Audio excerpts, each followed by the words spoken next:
Hello friends, welcome back to my YouTube channel. Friends, आज के इस वीडियो में हम लोग समझने वाले हैं पाचन तंत्र मतलब डाइजेस्टिव सिस्टम। ठीक है, बहुत इंपॉर्टेंट टॉपिक है और बहुत ध्यानपूर्वक आप लोग समझना। आपके एक एक डाउट इस वीडियो में क्लियर हो जाएंगे। ठीक है, तो चलिए बिना देरी करते हुए हम लोग वीडियो को करते हैं स्टार्ट। और हाँ, अगर आप लोग हमारे चैनल फर्स्ट टाइम विजिट कर रहे हैं तो चैनल को सब्सक्राइब करके वीडियो को लाइक कर दिया करिए।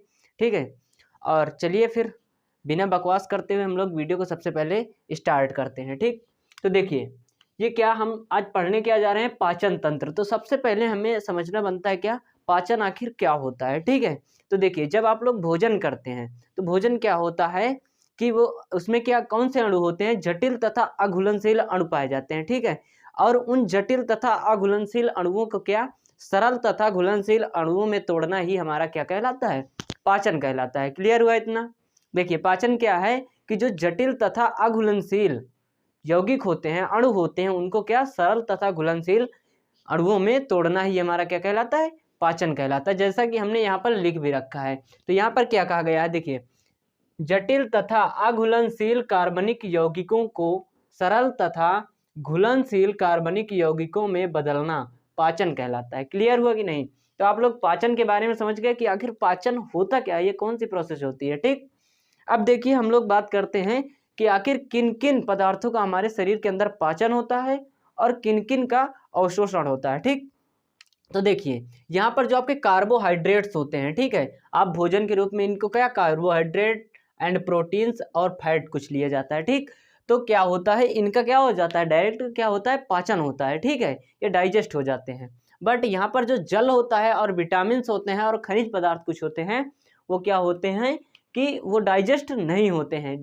अब इनको किया क्या जाता है, इनका क्या होता है, शरीर के अंदर अवशोषण होता है। ठीक है, क्लियर हुआ? जैसे आप लोग पानी पीते हैं तो पानी ये थोड़े ना कि उसको कोई पचाएगा, ऐसा कुछ नहीं वहाँ पे होता है। ये क्या हो जाता है, सीधे क्या अवशोषित हो जाता है। ठीक है, तो अब देखिए अब इसके आगे हम लोग समझते हैं कि डाइजेस्टिव सिस्टम में कौन कौन से ऑर्गन्स हैं जो कि क्या करते हैं, इस प्रोसेस को कंप्लीट करते हैं। तो देखिए यहाँ पर हम इसको दो भाग में बांट रखे हैं। पहला क्या होता है, एलिमेंट्री जो कैनाल होती है, और दूसरा होता है डाइजेस्टिव ग्लैंड, जिसको इसको हम बोलते हैं आहार नाल, और ये होते हैं हमारे पाचक ग्रंथियां।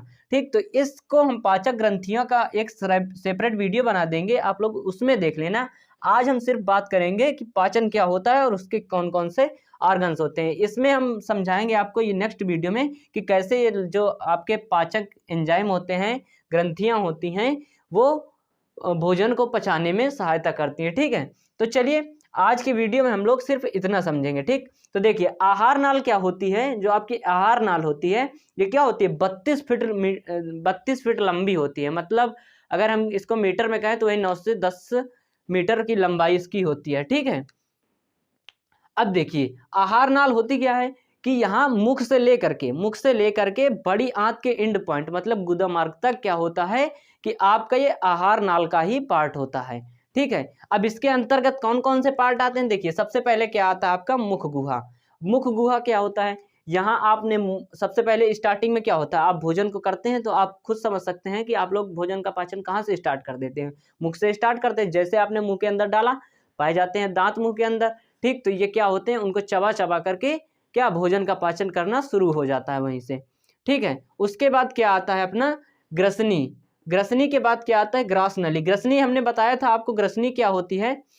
ठीक, ग्रसनी में क्या होता है कि ये जो आपका वायुनाल होता है मतलब श्वास नली होती है, और ग्रास नली को क्या करता है, आपस में अलग अलग करता है। ठीक है, अब इसके बाद फिर क्या आता है, आमाशय आपका आता है, और फिर उसके बाद आती है छोटी आंत और बड़ी आंत, फिर उसके बाद गुदा मार्ग आता है। ठीक है, तो अब हम क्या करते हैं, चलिए स्टेप बाय स्टेप इन सारे टॉपिक्स को कवर करते हैं। ठीक, आप इसका स्क्रीनशॉट कर सकते हैं।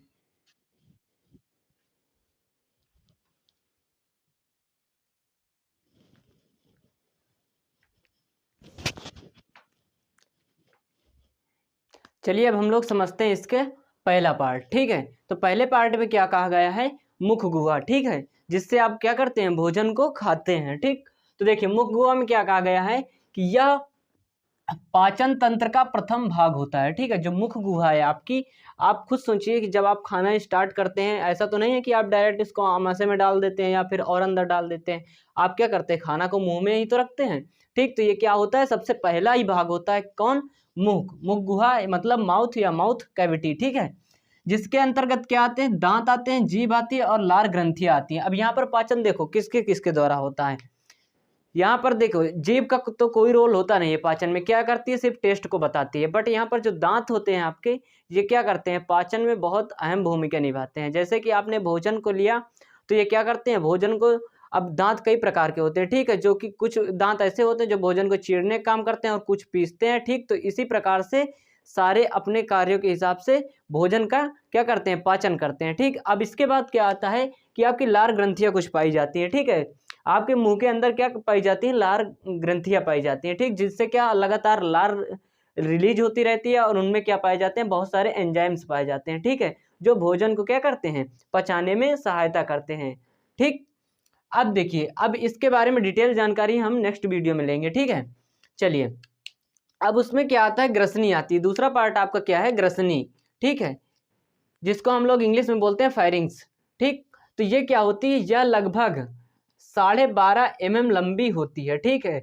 इसके कितने भाग होते हैं, इसके 2 भाग होते हैं। देखो इसकी लंबाई कितनी होती है, 12.5 mm लंबी होती है, ठीक। जो ग्रसनी आपकी होती है इसकी लेंथ कितनी होती है, 12.5 mm, ठीक है। यहाँ से स्टार्ट होती है, ठीक। ये क्या होती है, ग्रास नली के ऊपर वाला भाग होता है, ठीक, आप फिगर में देख सकते हैं। अब देखिए इसके कितने भाग होते हैं, 2 भाग होते हैं। पहला क्या होता है, निगल द्वार, मतलब क्या होता है कि जहाँ से आप खाने को क्या करते हैं, नीचे मतलब जाता है आपके। यहाँ पर देखिए 2 भाग होते हैं इसके, पहला क्या होता है, निगल द्वार, दूसरा होता है कंठ द्वार। अब देखिए यहाँ से क्या होता है, जो ग्रसनी होती है ना, 2 भागों में बढ़ जाती है, ठीक। पहला क्या कि जो आपकी ग्रास नली में को भोजन को पहुंचाती है, और एक बढ़ जाती है आपकी कौन, श्वास नली वाली, ठीक है। तो देखिए ये क्या होता है, निगल द्वार जो होता है ये क्या होता है, ग्रास नली में खुलता है, ठीक है। ये जो ग्रास नली है आपकी दिख रही है, ये किससे कनेक्ट रहती है, निगल द्वार से कनेक्ट रहती है, ठीक है। और ये कौन सा, ग्रसनी का पहला पार्ट है, ठीक।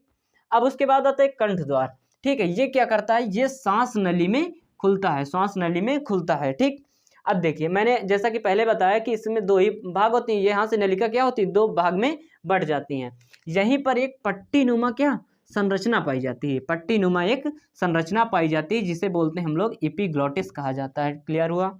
अब इसका कार्य क्या होता है भाई, जब आप लोग खाना खाते हैं और उसके साथ साथ क्या करते हैं, सांस लेते हैं, तो ये बीच में एक वाल्व का काम करता है, ठीक है। जब आप लोग खाना खा रहे होते हैं तो ये श्वास नली को क्या कर देता है, बंद कर देता है, ब्लॉक कर देता है, जिससे आपका जो फूड है वो क्या श्वास नली में ना जा सके, ठीक है। अगर ऐसा हो जाएगा तो आपको क्या हो जाएगा, अगर चला गया गलती से तो हिचकियाँ आएंगी, ठीक है, जब तक कि वो बाहर निकल नहीं जाएगा। इसलिए ये बहुत ही अहम भूमिका निभाता है, ठीक है। एपिग्लॉटिस बहुत ही इंपॉर्टेंट है। उसके बाद क्या होता है, अब मान लीजिए आपने क्या कर दिया, सांस लेना शुरू कर दिया, तो ये क्या करता है, आपका जो ग्रास नली है इसको ढक देता है, ठीक। क्लियर हुआ। तो ये एपिग्लॉटिस का वर्क हुआ। अब इसके बाद क्या आता है, आपका ग्रास नली आती है, कौन, ये जो, अब देखिए इसके आगे का प्रोसेस आप लोग फिगर से समझ सकते हो। ये होती है क्या, ग्रास नली। ग्रास नली क्या होती है, देखो यह भोजन को आमाशय में पहुंचाती है। देखो इसमें किसी प्रकार का ना तो ग्रसनी में पाचन होता है, ना तो आपका ग्रास नली में पाचन होता है, ठीक है। ये सिर्फ क्या है, एक पाइप नुमा संरचना होती है, जो कि क्या करती है, भोजन को कहाँ, आमाशय तक पहुंचाने में हेल्प करती है। क्लियर हुआ इतना, ठीक है, कार्य करती है। इसमें क्या होता है, भोजन का कोई पाचन नहीं होता, मैंने आपको पहले ही बताया। ये क्या होती है, 25 से 30 सेंटीमीटर लंबी जे आकार की क्या होती है, संरचना होती है, ठीक। जो आपकी क्या, जो ये होती है ग्रास नली, ठीक है, ये होती है। इसकी दीवारों पर क्या पाया जाता है, म्यूकस ग्लैंड पाई जाती है। अब म्यूकस ग्लैंड क्या होती है, एक चिकना चिकना पदार्थ ही क्या करती रहती है, रिलीज करती रहती है। अब क्यों करती है, अगर मान लीजिए यहाँ पर चिकनाहट नहीं रहेगी इसमें, तो आपका तो खाना खाएंगे वो क्या होता है, फंस सकता है, ठीक। लगातार इसमें क्या होता है, म्यूकस रिलीज होता रहता है, जिससे क्या होता है, इसकी जो ये बहुत ही फ्लेक्सिबल बनी रहती है, ठीक है, जिससे आपका जो भोजन होता है आसानी से आमाशय तक पहुंच जाता है। क्लियर हुआ, कोई डाउट इतने में नहीं ना। चलिए अब इसके आगे हम लोग समझते हैं। अब इसमें क्या होती है, देखो जो ग्रास नली होती है आपकी, ग्रास नली होती है, इसके अंदर क्या होता रहता है, क्रमाकुंचन गति, मतलब जैसे आपने भोजन लिया तो पीछे का हिस्सा इसका पिचक जाएगा और आगे का फूलता चला जाएगा, ठीक है। इसी प्रकार से भोजन क्या होता है, मतलब ये लगातार फूलती और पिचकती रहती है नॉर्मल कंडीशन में, ठीक है। और इसमें कोई ज़्यादा बहुत गति नहीं होती है, ठीक है, जिसको आप लोग महसूस भी नहीं कर सकते, ठीक। तो ये क्या करता है, जिसके कारण क्या होता है, आपका जो भोजन है वो आसानी से कहाँ पहुँच जाता है, इस आमाशय में पहुँच जाता है। क्लियर हुआ? चलिए अब हम लोग समझते हैं आमाशय, ठीक। देखिए अब क्या होता है कि जो ग्रास नली से आपका भोजन कहाँ आता है, आमाशय में आता है। कहाँ पे आता है? आमाशय में आता है। तो देखिए आमाशय क्या है, आमाशय देखिए एक जे आकार की क्या होती है, एक संरचना होती है, ठीक, जहाँ भोजन 3 से 4 घंटे तक रुकता है। देखो ये क्या होती है, एक जे आकार की संरचना होती है। अब यहाँ पर जब भोजन आता है तो क्या होता है, 3 से 4 घंटे तक ठहरता है, ठीक है। अब ये 3 से 4 घंटे का इसका प्रोसेस क्या होता है कि देखिए इसके अंदर ये जो आपका आमाशय है ये कहाँ पर, उदर गुहा के ऊपर। अब ये कहाँ पर रहता है, इसकी स्थिति कहाँ रहती है, और डायाफ्राम के क्या नीचे बाईं ओर उपस्थित होता है, ठीक है। जो आपका आमाशय है ये उदर गुहा के ऊपर और डायाफ्राम के नीचे बाईं ओर स्थित होता है। आपको आमाशय अगर आता है लिखने को तो यही लिखेंगे, ठीक है। अब फिर क्या है, आमाशय की दीवारों पर जठर ग्रंथियां पाई जाती हैं, ठीक। क्या, जठर ग्रंथियां, जिससे क्या हाइड्रोक्लोरिक अम्ल लिंक करता है, जिसको जठर रस भी कहते हैं, ठीक है। जठर ग्रंथियां पाई जाती हैं जिनसे क्या जठर रस आमाशय में होने वाली, देखो इसमें क्या लिखा गया है, जिनसे जठर रस भोजन में आमाशय में होने वाली क्रमाकुंचन गति के कारण मिल जाता है। अब देखिए क्रमाकुंचन गति क्या होती है, यहाँ पर क्या कहा गया है, देखिए जब आप जब HCl अम्ल निकला, हाइड्रोक्लोरिक अम्ल कहाँ से, आमाशय की जठर ग्रंथियों से क्या हुआ, रिलीज हुआ, तो क्या होता है कि आमाशय में ना एक क्रमाकुंचन गति होती रहती है, ठीक है। जिस गति के कारण क्या होता है कि जो आपका HCl है वो भोजन में क्या होता है, मिक्स हो जाता है। अब भोजन में जब वो मिक्स हो जाएगा तो उसके बाद क्या होगा, उसके बाद ये क्या होता है कि जो भोजन होता है वो अम्लीय माध्यम में क्या हो जाता है, बदल जाता है। और इस गति के कारण जो भोजन होता है वो पिस जाता है और सफ़ेद लुगदी की भांति क्या बन जाता है। और इस पिसे हुए भोजन को हम लोग क्या बोलते हैं, काइम बोलते हैं। क्या बोलते हैं, काइम बोलते हैं, ठीक। चलिए अब इसके बाद क्या होता है, 3 से 4 घंटे तक यही प्रोसेस आमाशय के अंदर चलती रहती है। और उसके बाद फिर क्या होता है, भोजन यहाँ से ग्रहणी में प्रवेश करता है, ठीक। आमाशय के बाद कहाँ पे, ग्रहणी में प्रवेश करता है, ठीक है। यहाँ पर देखिए ग्रहणी में कोई भोजन का पाचन नहीं होता है, ठीक।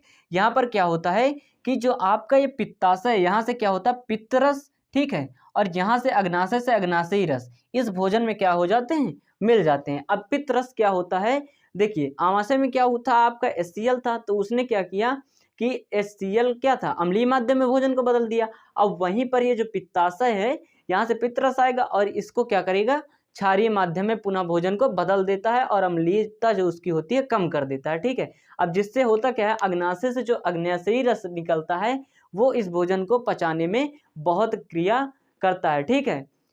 अगर ये अम्लीय माध्यम में होगा तो यह क्रिया संभव नहीं है, ठीक। इसलिए पित्तरस क्या करता है, भोजन को क्षारीय माध्यम में बदल देता है, ठीक। क्लियर हुआ? चलिए अब इसमें देखिए क्या कहा गया, यह काइम पाइलोरिक कपाट से होकर यहाँ पर क्या पाया जाता है, जब जो आपका आमाशय होता है उसके नीचे वाले भाग को क्या कहते हैं, पाइलोरिक, ठीक। अब यहाँ पर क्या होता है, पाइलोरिक कपाट पाया जाता है। तो नीचे वाले भाग में क्या होता है, यहाँ पर एक कपाट पाया जाता है जिससे क्या करता है, भोजन उस कपाट से होकर के क्या ग्रहणी में प्रवेश करता है। और यहाँ पर क्या होता है, पित्ताशय से पित्तरस और अग्नाशय से अग्नाशयी रस आकर के भोजन में क्या करते हैं, आपस में मिल जाते हैं, जिससे भोजन क्या होता है, क्षारीय माध्यम में बदल जाता है। इतना क्लियर हुआ? अब उसके बाद देखिए अब यहाँ पर इतना प्रोसेस होता है और ठीक फिर उसके बाद क्या करता है कि ये जो भोजन है आपका, जो भोजन है किस में प्रवेश करता है, आपकी छोटी आंत में प्रवेश करता है, ठीक। अब देखिए हम लोग इसको समझते हैं, ग्रहणी के पश्चात जो भोजन है वो छोटी आंत में क्या होता आता है। यह आहार नाल की सबसे लंबी नलिकाकार संरचना होती है। जो छोटी आंत होती है, देखिए मैंने क्या बताया था आपको, स्टार्टिंग में बताया था कि जो आपका आहार नाल कहाँ शुरू हो जाता है, मुख गुहा से शुरू होता है, मुख से, ठीक। और नीचे एंड पॉइंट तक ये क्या रहता है, बड़ी आंत के लास्ट पॉइंट तक ये आहार नाल के ही सारे पार्ट होते हैं, ठीक है। तो वहां पर क्या हुआ कि ये क्या होती है, जो आपकी छोटी आंत होती है ये आहार नाल की सबसे लंबी क्या होती है, नलिका के आकार की एक संरचना होती है, जो लगभग कितनी, इसकी लंबाई छोटी आंत की कितनी होती है, 6 मीटर की, कितनी, 6 मीटर लगभग अप्रॉक्स में, ठीक है। और इसकी जो जो मोटाई होती है वो 2.5 से 3.5 सेंटीमीटर के क्या मध्य में होती है, ठीक है। अब देखिए इसमें क्या बताया गया कि इसके 3 भाग होते हैं, एक होता है ड्यूडेनम, एक ज्यूजेनम होता है, और तीसरा जो भाग होता है वो इलियम होता है, ठीक। क्लियर हुआ। चलिए अब इसके बाद हम लोग समझते हैं क्या, बड़ी आंत का कार्य क्या है, ठीक है। और देखिए यहाँ पर क्या होता है, जो भोजन बचता भी है वो क्या हो जाता है, यहाँ पूरा भोजन पूर्ण रूप से पच जाता है, किसमें, छोटी आंत में, ठीक है। और यहाँ पर कुछ अवशोषण की क्रिया भी हो जाती है, ठीक।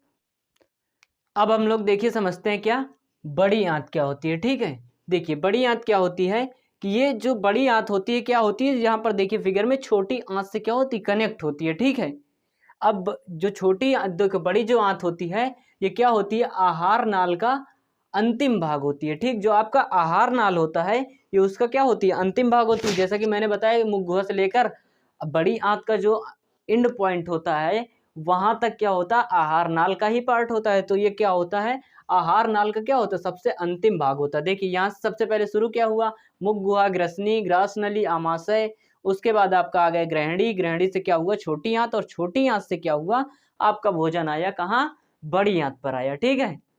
तो इसमें क्या होता है, जो कि क्या 1.5 से 1.8 मीटर लंबी तथा 4 से 7 सेंटीमीटर की मोटी होती है। जो आपकी बड़ी आंत होती है इसकी लंबाई कितनी होती है, 1.5 से 1.8 मीटर तक की होती है, ठीक है। और इसकी मोटाई 4 से 7 सेंटीमीटर की होती है, ठीक।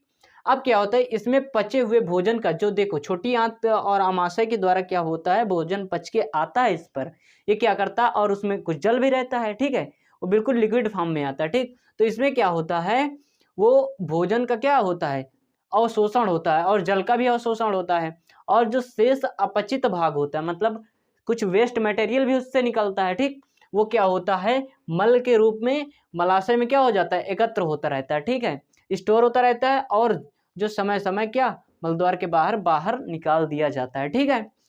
तो यहाँ से कुछ मैंने बहुत ही अच्छे से इस टॉपिक को समझाने का प्रयास किया है, और इसके कुछ बहुत इंपॉर्टेंट पॉइंट्स मैंने बताए हैं, ठीक है। अगर आप लोगों ने वीडियो को लास्ट तक देखा होगा और समझा होगा तो आपके सारे डाउट इस वीडियो में क्लियर हो गए होंगे, ठीक है। तो चलिए फिर मिलते हैं किसी नेक्स्ट वीडियो में इसी प्रकार मज़ेदार टॉपिक के साथ। तब तक के लिए आप सबको बाय बाय।